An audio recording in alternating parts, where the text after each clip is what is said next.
हाय बच्चों, हाय दोस्तों, कैसे हो सारे के सारे लोग। उम्मीद करता हूँ सारे के सारे लोग अच्छे होंगे।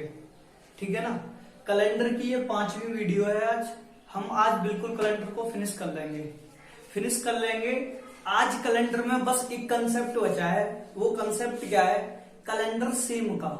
सेम वाला कंसेप्ट क्या है? सेम का कंसेप्ट ये है कि हमें पता कैसे चलेगा कि कौन से 2 महीनों का कैलेंडर सेम है। सही है ना। और हमें ऐसे कैसे पता चलेगा? जैसे मैं कोई वो लिख दूं, ईयर लिख दी, जैसे मैंने यहां पे लिख दी मैंने कि सर 2005। अब मुझे ये बताना है कि बताओ जो कैलेंडर 2005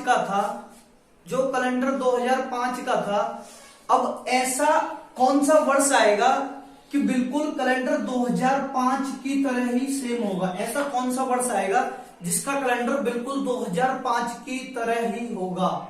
जैसे 2005 में मैंने बात की कि 1 जनवरी को यदि मंडे था, ठीक है ना, और 31 दिसंबर को, इसी में 2005 में 31 दिसंबर को भी क्या था? मंडे था।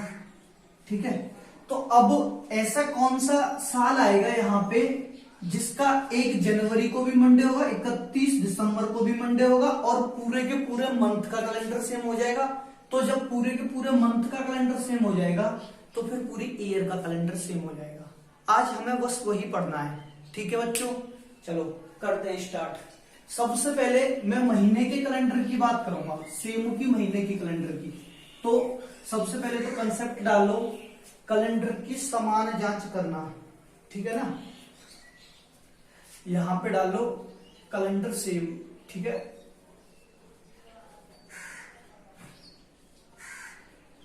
कैलेंडर सेम है। ठीक। इसके लिए मुझे क्या करना है? जैसे मैंने बात की आपसे, मैंने क्या पूछा आपसे? मैंने पूछा कि मुझे बताओ सितंबर का कैलेंडर किस महीने के साथ सेम होगा। किसका कैलेंडर? सितंबर का। तो यहां पे मैंने सितंबर लिख लिया। ठीक है। अब सितंबर का कैलेंडर कब सेम होगा? तो कब सेम का मतलब कुछ नहीं करना, वही काम करना है। Concept of odd days. Odd days का मतलब विषम दिन ज्ञात करना। जहां पे मेरा 7 कंप्लीट हो जाएगा उससे अगला ही वो महीने का कैलेंडर सेम हो जाएगा। अगर ईयर की भी बात करूंगा तो ईयर में भी हो जाएगा। अब जैसे मुझे बताओ सितंबर महीने में कितने विषम दिन होते हैं? सर अगस्त में 31 दिन होते हैं, अगस्त के बाद सितंबर आता है, सितंबर में 30 दिन होते हैं। तो विषम दिन कितने होते हैं उसमें? सर 2। तो 2 लिख लिया मैंने। सितंबर के बाद कौन सा महीना आया? सर अक्टूबर आया। अक्टूबर में कितने विषम दिन? सर 3।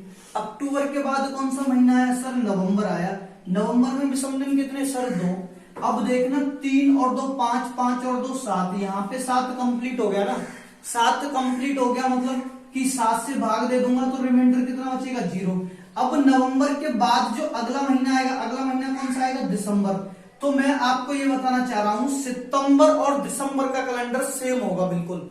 सितंबर की जो 1 तारीख को होगी, जो एक डेट 1 सितंबर को जो दिन होगा वही 1 दिसंबर को दिन होगा, वही 1 दिसंबर को भी दिन होगा।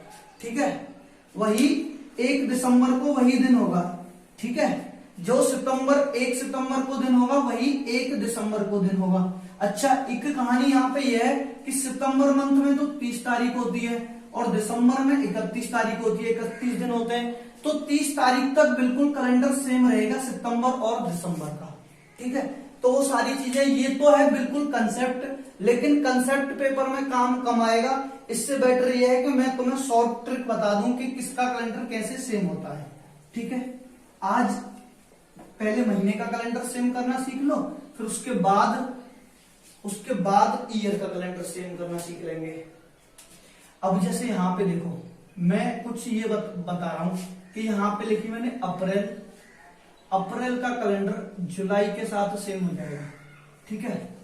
अच्छा, अप्रैल के बाद मैंने क्या कहा? सितंबर का कैलेंडर दिसंबर के साथ सेम हो जाएगा। ठीक है। अच्छा, इसके बाद मार्च का कैलेंडर नवंबर के साथ सेम हो जाएगा। किसके साथ? नवंबर के साथ। चाहे ईयर कैसी हो, चाहे ईयर लीप हो, चाहे ईयर कैसी हो, लीप हो या कैसी हो, ऑर्डिनरी यानी साधारण। चाहे ईयर लीप हो, चाहे ईयर साधारण हो, चाहे वर्ष लीप वर्ष हो चाहे वर्ष साधारण वर्ष हो, इन 6 महीनों का कैलेंडर, जुलाई का अप्रैल से, अप्रैल का जुलाई से, सितंबर का दिसंबर से, दिसंबर का सितंबर से, मार्च का नवंबर से, नवंबर का मार्च से, इनके कैलेंडर आपस में 30 तारीख तक सेम होते हैं। ठीक है ना, इनके कैलेंडर, इसे नोट डाउन कर लो, उसके बाद आगे क्वेश्चन कराता हूं मैं, आगे क्वेश्चन कराता हूं। अब जैसे ये, इसे नोट डाउन करो जल्दी से फटाफट, इसे नोट डाउन कर लो, इसे नोट डाउन कर लो अच्छे से। अब जैसे मैंने पूछा, मैंने आपसे क्वेश्चन पूछा कि आप मुझे बताओ कि जनवरी और अप्रैल, जनवरी और अप्रैल, जनवरी और अप्रैल का कैलेंडर, जनवरी और अप्रैल का कैलेंडर कब सेम होगा, कब सेम होगा। ठीक है, अच्छा जनवरी और अप्रैल का कैलेंडर कब सेम होगा, तो जनवरी से मुझे अप्रैल तक जाना है, तो जनवरी में मुझे पता है कितने विषम दिन होते हैं सर, 3। अच्छा फरवरी, फरवरी यहां पे मैं 0 भी लूंगा और 1 भी लूंगा। ठीक है, मार्च, मार्च लिखा मैंने, मार्च में क्या लिख दूं मैं, 3 विषम दिन होते हैं। अब मार्च के बाद तो अप्रैल ही आ जाएगा ना सीधा, तो मुझे बताओ 3 और 3 6, अगर फरवरी लीप होगी तो 7 हो जाएंगे पूरा, अगर फरवरी लीप होगी तो 7 हो जाएगा, 7 हो जाएगा तो विषम दिन कितना बचेगा, बिल्कुल सर 0 बचेगा विषम दिन। तो जनवरी के, मार्च के बाद कौन सा महीना आएगा सर, अप्रैल आएगा, तो जनवरी का और अप्रैल का कैलेंडर बिल्कुल सेम हो जाएगा। तो वही तो कहानी है, जनवरी और अप्रैल का कैलेंडर कब सेम होगा, तो हमें इसका आंसर देना है कि सर जनवरी और अप्रैल का कैलेंडर तब सेम होगा जब ईयर कैसी होगी, लीप होगी, जब ईयर कैसी होगी, लीप ईयर होगी। सर जब हमारी वर्ष लीप वर्ष होगी तब जनवरी और अप्रैल का कैलेंडर क्या हो जाएगा, बिल्कुल सेम। ठीक है, इसे मिटाता हूं, आगे क्वेश्चन और बताओ। आगे क्वेश्चन ये है आपसे, आगे क्वेश्चन ये है कि मुझे बताओ जनवरी और जुलाई का कैलेंडर कब सेम होगा, जनवरी और जुलाई का, जनवरी और जुलाई का, जनवरी और जुलाई का कैलेंडर। तो वही काम करना था, जनवरी से यहां पे मैंने देखा विषम दिन 3, फरवरी में 0 भी लेके चलूंगा और 1 भी लेके चलूंगा, मार्च, मार्च में 3 विषम दिन, अप्रैल, अप्रैल में 2 विषम दिन। ठीक है ना, अप्रैल के बाद मार्च, अप्रैल, मई, मई में कितने विषम दिन, 3, मई के बाद जून में विषम दिन कितने सर, 2। ठीक है, अब जुलाई तो आ जाएगा ना सीधा का सीधा, जुलाई का कैलेंडर सेम कराना है, यहां तक मुझे देखना है 3 और 2 कितने, 5, 5 और 2 7, 7 और 3 कितने, 10, 10 3 13। अगर मैं फरवरी को लीप काउंट कर लूं, एज ए लीप काउंट कर लूं, तो जनवरी और जुलाई का कैलेंडर क्या हो जाएगा, बिल्कुल सेम। तो वही कहानी है कि सर जनवरी और जुलाई का कैलेंडर तब सेम होगा जब ईयर कैसी होगी, लीप, जब ईयर कैसी होगी, लीप। क्लियर है ना। अब मुझे एक और बता दो कि फरवरी और नवंबर का कैलेंडर कब सेम होगा, फरवरी और नवंबर का कैलेंडर कब सेम होगा, फरवरी और नवंबर का कैलेंडर कब सेम होगा। एक मिनट, मैं लिख रहा हूं क्वेश्चन कि फरवरी और नवंबर, ठीक है ना, फरवरी और नवंबर का कैलेंडर कब सेम होगा, कब सेम होगा, फरवरी और नवंबर का कैलेंडर कब सेम होगा। अब भी वही कहानी, फरवरी यहां से मुझे लेनी होगी, 0 भी रखना होगा, 1 भी रखना होगा। फरवरी के बाद सर मार्च, मार्च में 3 विषम दिन, सर अप्रैल, अप्रैल में 2 विषम दिन, सर मई, मई में 3 विषम दिन, मई के बाद जून, फिर सर जुलाई, फिर सर अगस्त, फिर अगस्त के बाद सितंबर, सितंबर में कितने विषम दिन, 2, अगस्त, सितंबर के बाद अक्टूबर, अक्टूबर में सर 3 विषम दिन। अब नवंबर तो आ जाएगा, अब मुझे यहां से काउंट करना है, 3 और 2 5, 5 और 3 8, 8 3 कितने 11, 11 और 2 13, 13 और 3, 13 और 3 कितने होते हैं 16, 16 और 2 18, 18 और 3 21, 18 और 3 कितने 21। अब इसमें फरवरी कैसी है, फरवरी इसमें कैसी है, साधारण, क्योंकि हमने इसे फरवरी को 0 काउंट कर लिया। अगर 1 काउंट करता हूं तो 22 हो जाएगा, इससे बेटर ये क्या है कि 21 हो गया, 21 से 7 से 0 बचेगा, रिमाइंडर क्या बच जाएगा मेरा 0। तो फरवरी और नवंबर का कैलेंडर तब सेम होगा जब वर्ष कैसी होगी, साधारण, यानी ऑर्डिनरी वर्ष होगी। वर्ष कैसी होगी, साधारण वर्ष। वर्ष कैसी होगी सर, साधारण वर्ष होगी। तब फरवरी और नवंबर का कैलेंडर क्या हो जाएगा, सेम। ठीक है, चलो आगे बढ़ते हैं। अब ईयर पे आ जाते हैं। अब किस पे आ जाते हैं, ईयर पे। ईयर पे आ जाते हैं। अब जैसे मैंने बात की आपसे, मैंने सबसे पहला क्वेश्चन दिया आपको, मैंने सबसे पहला क्वेश्चन दिया था आपको कि बताओ मुझे 2005 का कैलेंडर कब सेम होगा, 2005 का कैलेंडर कब सेम होगा। तो अभी भी वही कहानी है, 5 से मुझे वो दिन ज्ञात करने हैं जहां तक कैलेंडर में मैं जाऊंगा।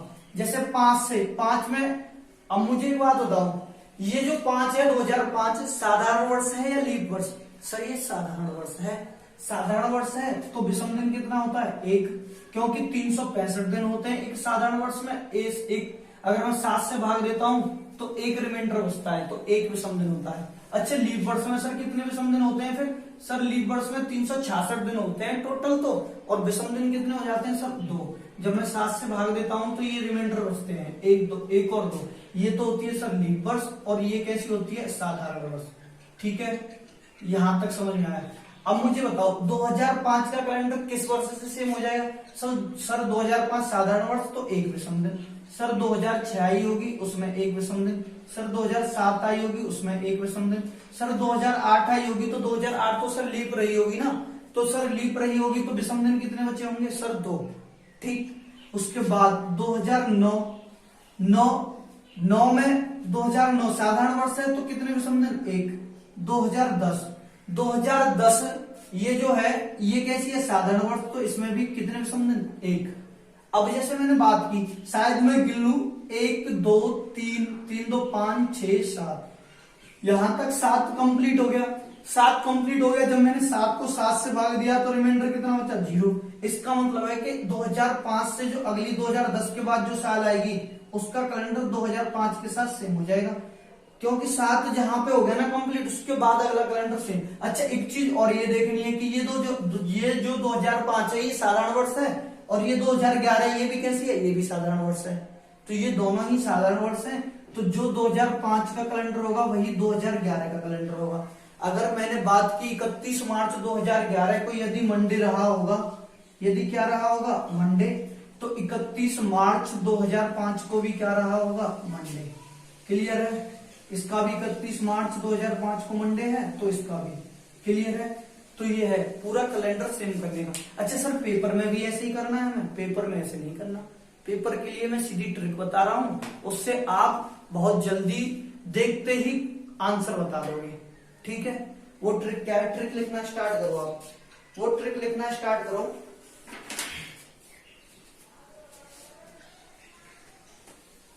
मैं बना रहा हूं, 1 मिनट में सारी चीजें समझ में आने लग जाएंगी आपके। ठीक, चीजें क्या है वो, अच्छा चीजें ये हैं कि मैं यहां पे बना रहा हूं, एक चार्ट बना रहा हूं पूरा, यहां तक है मेरे को। ठीक है,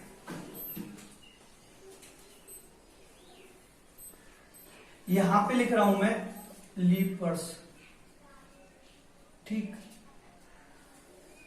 यहां पे लिख रहा हूं लीप वर्ष प्लस 1 वर्ष, 1 ईयर। ठीक है, यहां पे लिख रहा हूं मैं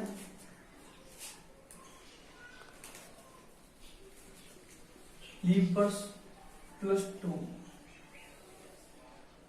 लीप 1 लीप 2। ठीक है ना, अब यहां पे लिख रहा हूं मैं, दिख रहा है ना, यहां तक दिख रहा है। ठीक है, ठीक है, यहां पे इसे कर लो लीप वर्ष प्लस 3।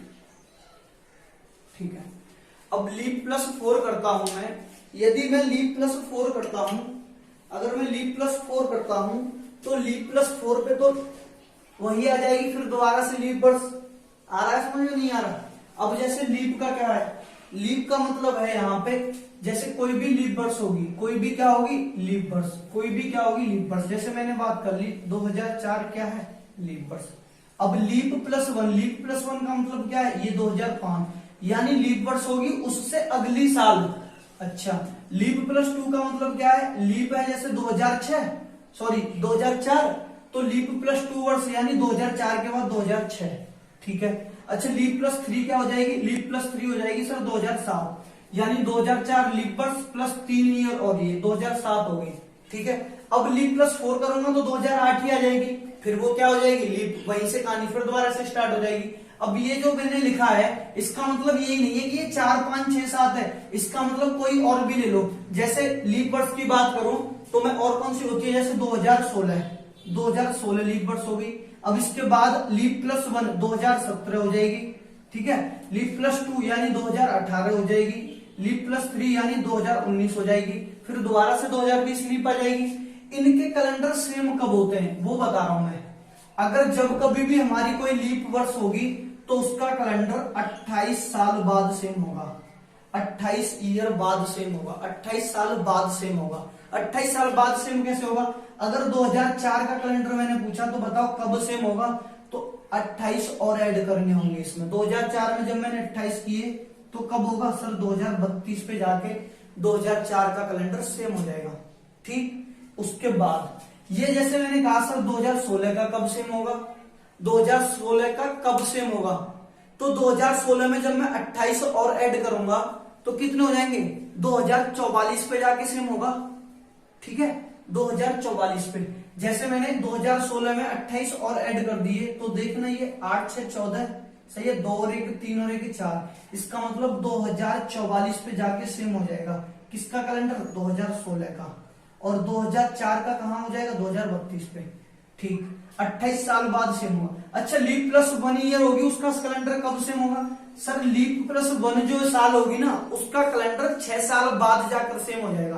कितने साल बाद, 6 साल बाद। जैसे ये 2005 है ना तो 6 साल बाद सेम होगा, 6 ईयर बाद, ठीक है। 6 ईयर बाद ये 2005 है तो इसका 2005 का कैलेंडर कब सेम हो जाएगा, सर 2005 का कैलेंडर ना 2011 के साथ सेम हो जाएगा, ठीक। अच्छा 2017 का कब हो जाएगा, तो 17 और 6 कितने होते हैं, 23, तो 2023 में जाके सेम हो जाएगा 2017 का, ठीक। उसके बाद मैंने पूछा ये लीप प्लस 2 आ जाएगी, लीप प्लस 2 का मतलब 2006 का कैलेंडर, ये जो कैलेंडर है ना ये 11 साल बाद सेम होगा, 11 साल बाद। अब ये 2006 है तो 11 अगर मैंने ऐड किया तो कितने हो जाएंगे, 11 और 6 17, यानी कि 2017 पे जाके 2006 का कैलेंडर सेम हो जाएगा, ठीक। 2018 का कैलेंडर कब सेम होगा, तो ये भी तो 11 साल बाद होगा, ये कब जाके सेम हो जाएगा, ये 2029 में जाके सेम हो जाएगा, ठीक है। अब वही कहानी, अब ये भी ये दो लीप प्लस 3 वाला भी ये भी 11 ईयर पे जाके सेम हो जाता है, ये भी 11 साल बाद सेम हो जाता है, ठीक है। ये 11 साल बाद कैसे, अगर 2007 है तो 11 और ऐड कर लिए तो मैंने ये 2018 पे जाके सेम हो जाएगा, किसका, 2007 का। 2007 का कैलेंडर 2018 पे। अच्छा 2019 का कब हो जाएगा, सर 2019 का 2030 पे जाके सेम हो जाएगा, 2030 पे जाके कैलेंडर क्या हो जाएगा, सेम। तो इससे नोट डाउन करो, ये जो टेबल मैंने बनाई है ये बहुत इंपॉर्टेंट है। अब सारे के सारे कंसेप्ट एक बार मैं अभी यहाँ पे कर रहा हूं, यहाँ पे दिख रहा है यहाँ तक, ठीक है। देखो मैंने बात की आपसे, चलो सर 2005 का तो हमने सेम करके देख लिया था, 2011 का हो रहा था, लेकिन 2006 का बता दो हमें, 2006 का कहां पे हो रहा है, 2017 का। ये मैंने ट्रिक बताई आपको। अब 2006 का देखा मैंने कि 2017 पे जाके सेम हो रहा है। अगर 2006 में मैंने देखा तो कितने विषम दिन सर, 1, 7 में 1 विषम दिन, 8 में सर 2 विषम दिन, क्योंकि 2008 तो लीप रहा होगा ना, सही है। 8 के बाद 9 में कितने विषम दिन, 1, 10 में कितने, 1, 11 में कितने, 1, 12 में कितना, 2, 12 के बाद 13 में कितना विषम दिन, 1, 14 में कितना, 1, 14 में कितना, 1। दिख रहा है यहां तक, नहीं दिख रहा, 1 मिनट रुको, मैं दोबारा बता रहा हूं, दिख नहीं रहा है यहां तक। देखो 2006 से मैंने कहा था कि 2017 पे जाके है, तो 2006 से स्टार्ट किया मैंने। 2006 में 1 विषम दिन, 7 में 1 विषम दिन, 2008 में 2 विषम दिन हो जाएंगे, 2009 में 1 विषम दिन, 2010 में 1 विषम दिन, 2011 में 1 विषम दिन, 2012 में कितने विषम दिन हो जाएंगे, 2, क्योंकि लीप वर्ष है। एक साधारण वर्ष में 1 विषम दिन और लीप वर्ष में 2 विषम दिन, ये वाला कंसेप्ट है, ठीक है।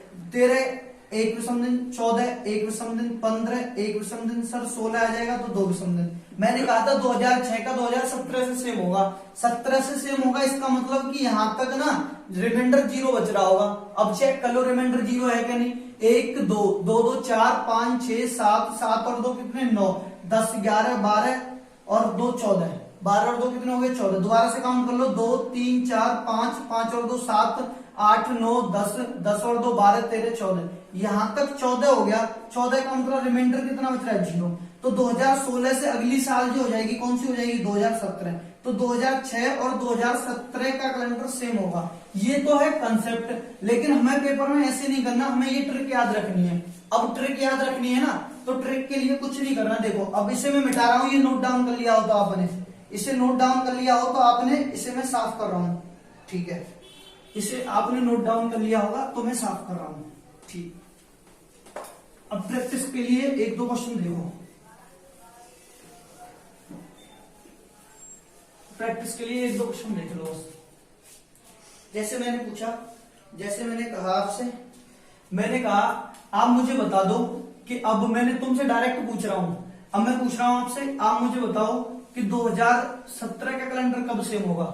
मैं पूछ रहा हूं तुमसे, तो हमें ऐसे अब वन वन थोड़ी ना निकालना। ट्रिक बताई थी मैंने, ट्रिक क्या बताई थी कि अगर लीप होगी तो वो 28 साल बाद, अगर लीप +1, ये 2017 है तो इससे पहले लीप कौन सी आई होगी सर 2016 आई होगी लीप। तो ये तो लीप +1 वाले कंसेप्ट से हो जाएगा। लीप +1 का मतलब 2017 है तो 2017 का 6 ऐड कर दूं, लीप +1 वाले में 6 से होता था तो 2023 पे जाके हो जाएगा क्लियर, ठीक। अगर मैंने आपसे पूछा बताओ 1930 का कैलेंडर कब सेम हुआ, 1930 का कैलेंडर कब सेम हुआ, 1930 का मतलब क्या है कि इससे पहले लीप कब आई होगी, इससे पहले लीप आई होगी सर 1928 वाली, क्योंकि लीप वाला कंसेप्ट था, लीप वाला कंसेप्ट था तो 4 से भाग देना था मुझे, 4 से ये 28 पूरा पूरा कट जाएगा, 30 नहीं कटेगा, 2 रिमाइंडर बचेगा, 1928 लीप रही होगी। तो ये देखना लीप +2 नहीं है 1930, लीप +2 ही तो है।